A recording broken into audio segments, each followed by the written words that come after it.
Criminology first question criminology के ऊपर आ सकता है। इसमें क्या पूछेगा, इसमें पूछ सकता है कि यूनिट 1 में क्रिमिनोलॉजी के ऊपर क्वेश्चन आएगा तो क्या क्या लिखेंगे। पहले लिखेंगे मीनिंग, एसेंशियल एलिमेंट, डेफिनेशन, फिर ऑब्जेक्टिव लिखेंगे, स्कोप एंड इम्पोर्टेंस।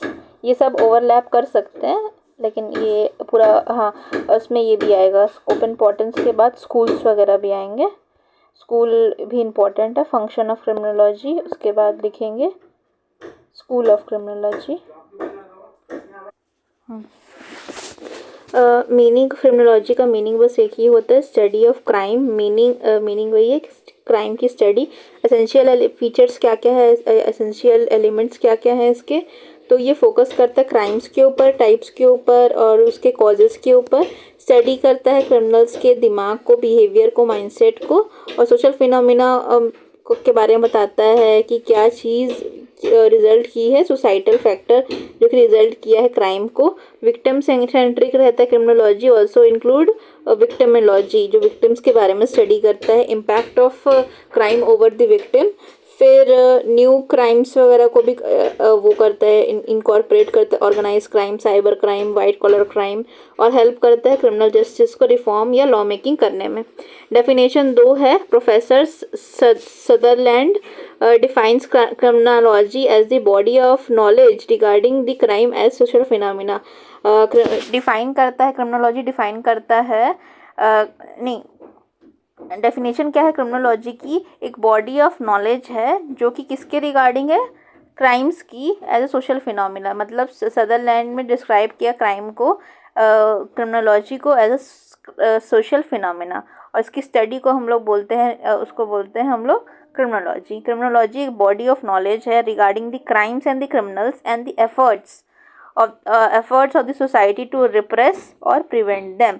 ये एक नॉलेज है किस चीज़ के बारे में, क्राइम्स और क्रिमिनल्स के बारे में, और सोसाइटी कैसे उसको रोकती है, रिप्रेस करती है या फिर प्रिवेंट करती है होने से। ये प्रोफेसर कोल्डवेल ने बोला, सदरलैंड और कोल्डवेल, और मैं सिमिलर बातें करता है, बॉडी ऑफ नॉलेज दोनों में। और ये बात करता है क्राइम की ऐसे सोशल फिनोमिना, ये बात करता है क्रिमिनल्स और क्राइम की, और उसके जो भी एफर्ट्स लगे सोसाइटी में उसकी बात करते हैं। ऑब्जेक्टिव क्या है इसका, understand the cause of crimes, ठीक है, to study the criminal behavior and pattern, prevent reduce crimes, analyze impact of crime on victims and society, and promotes offenders rehabilitation, aid criminal detention and investigation। ठीक है, पहला objective क्या है कि cause of the crime को study, understand करना, study करना crimes के बिहेवियर्स को, पैटर्न को, और रिड्यूस करना है अपने को क्राइम्स को, एनालाइज करना है जो भी इम्पैक्ट होता है क्राइम का विक्टिम्स के ऊपर, सोसाइटी के ऊपर, और जो ऑफेंडर्स हैं उसको रिहैबिलिटेट करके वापस सोसाइटी में कैसे इनकॉर्पोरेट करना है, मतलब वापस उसको सोसाइटी में कैसे लाना है, इस चीज़ के बारे में बात करता है। और क्रिमिनल डिटेंशन के बारे में कि क्राइम करने के बाद उसका डिटेंशन या इन्वेस्टिगेशन कैसे होगा, इसमें भी मदद करता है। अब स्कोप ऑफ क्रिमिनोलॉजी ये बताता है कि कहाँ कहाँ पे किस किस फील्ड को कवर करता है क्रिमिनोलॉजी। तो in India it is broad, criminology का स्कोप बहुत वाइड है। यहाँ पे हम लोग कंप्लीट कॉम्प्लेक्सिटी और cultural issue and economic issue को और सोशल इशू को ध्यान में रखते हुए करते हैं। सबसे पहला है study of different types of crime. यहाँ पे स्टडी ऑफ क्राइम होता है conventional crime, theft, assault, rape और मर्डर होता है। White collar crime, fraud, corruption, embezzlement, और साइबर क्राइम होता है जैसे कि hacking, identity theft, cyber bullying वगैरह भी आ सकता है। और फिर ऑर्गेनाइज क्राइम में ड्रग ट्रैफिकिंग, ह्यूमन ट्रैफिकिंग आ जाता है, और जुवेनाइल डेलिक्वेंसी में हमारा आ जाता है टेररिज्म। और ये सब जुवेनाइल डेलिक्वेंसी क्या होता है, crime committed by the minor. अगर माइनर क्राइम करता है तो उसको बोलते हैं जुवेनाइल डेलिक्वेंसी। और ऑर्गेनाइज क्राइम में ड्रग आ गया, ह्यूमन ट्रैफिकिंग हो गया और टेररिज्म हो गया। अंडरस्टैंडिंग दी क्रिमिनल बिहेवियर, यहाँ पे हम लोग साइकोलॉजी और सोशियोलॉजिकल फैक्टर जो कि क्रिमिनल बिहेवियर में मतलब के पीछे, मतलब क्राइम एक्शन के पीछे जो क्रिमिनल बिहेवियर है जो कि साइकोलॉजिकल और सोशल है, उस चीज़ के बारे में बात करता है। दूसरा बात करता है impact on the environment, family, peer pressure, education and poverty के बारे में भी बात करता है। Victimology study of crime victims rights protection and rehabilitation, और फोकस करता है वुमेन्स के ऊपर, चिल्ड्रन के ऊपर और मार्जिनल ग्रुप्स के ऊपर। फिर क्रिमिनल जस्टिस सिस्टम जो है उसको हेल्प करता है, जैसे कि हमारा पुलिस हो गई, जुडिशरी हो गई, और इसमें स्टडी ऑफ लॉ आता है, अलग अलग तरह के लॉज हम लोग इसके अंडर पढ़ते हैं क्रिमिनोलॉजी के अंदर ही। फिर क्राइम को प्रिवेंट करने में और पॉलिसी बनाने में हेल्प करता है।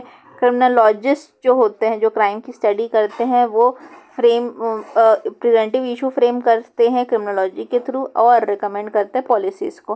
क्यों इम्पॉर्टेंट है क्रिमिनोलॉजी? बस यही है कि क्राइम के कॉज को समझना है अपने को, लॉ एंड ऑर्डर को इम्प्रूव करना है, रिफॉर्म लाना है पॉलिसीज़ में, इन्वेस्टिगेशन मेथड में, जस्टिस डिलीवरी में और पॉलिसी मेकिंग में।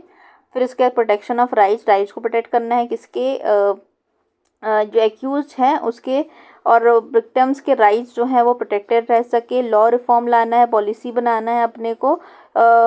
Law makers create evidence based practical law और अमेंडमेंट करते हैं। इसके बाद हैंडलिंग न्यू एज क्राइम, हम लोग आजकल के नए नए क्राइम्स को भी हैंडल करने में हेल्प करता है और सेफ सोसाइटी बनाने में हेल्प करता है। फंक्शंस क्या हैं इसके?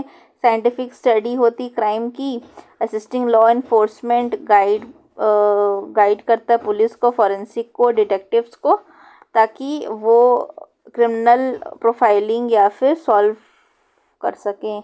ये उतना खास कुछ नहीं है। फंक्शन में यही बोल सकते हैं हम लोग। हेडिंग देख लेते हैं। Scientific study of crime, assisting law enforcement, policy development, rehabilitation and reformation, education and awareness. Victim support system भी रहेगा इसका फंक्शन। स्कूल्स इंपॉर्टेंट है। स्कूल में हम लोग बेसिक करेंगे एकदम। पहला स्कूल है प्री क्लासिकल, फिर क्लासिकल, फिर नियो। 3 तो सिमिलर है, प्री, क्लासिकल और नियो। फिर पॉजिटिविज्म, सोशोलॉजिकल, कॉन्फ्लिक्ट और फेमिनिस्ट। प्री क्लासिकल मत समझ लो कि जो क्राइम्स जो होते हैं ना वो कॉज होते हैं इविल स्पिरिट या सोशल फैक्टर्स के ऊपर बेस्ड है। फिर जो क्लासिकल हो गया वो रिजल्ट है फ्री विल का, और पनिशमेंट जो ज़रूरी है देना है इसमें, ठीक है। उसके बाद नियो क्लासिकल में सिमिलर टू दी क्लासिकल है। यहाँ पे वही बोल रहा है कि फ्री विल होती है, जो एक्यूज होता है उसने अपनी मर्जी से किया है, उसको अवेयरनेस था, ठीक है, वो चीज़ के ऊपर ही सिमिलैरिटी रहती है। बट यहाँ पे हम लोग अवेयरनेस था जरूर उसको कि गलत कर रहे हैं, लेकिन उसकी एज, मेंटल स्टेट या इंटेंशन को भी हम लोग ध्यान में रखते हैं, टेकन इनटू कंसिडरेशन। पॉजिटिविज्म जो है वो कॉज होता है किसका? बायोलॉजिकल, सोशोलॉजिकल, नहीं साइकोलॉजिकल और सोशोलॉजिकल फैक्टर के ऊपर बेस्ड होता है पॉजिटिविज्म, ऐसा बोल रहा है। इसके बाद सोशोलॉजिकल में हमारा रिजल्ट होता है सोशल कंडीशन का और एनवायरनमेंट का। कॉन्फ्लिक्ट स्कूल जो होता है वो कॉज होता है क्लास कॉन्फ्लिक्ट से और इक्वालिटी से। फेमिनिस्ट वाला जो चीज़ है वो जेंडर इनइक्वालिटी के ऊपर बेस्ड रहता है, जो रिजल्ट करता है क्राइम के ऊपर।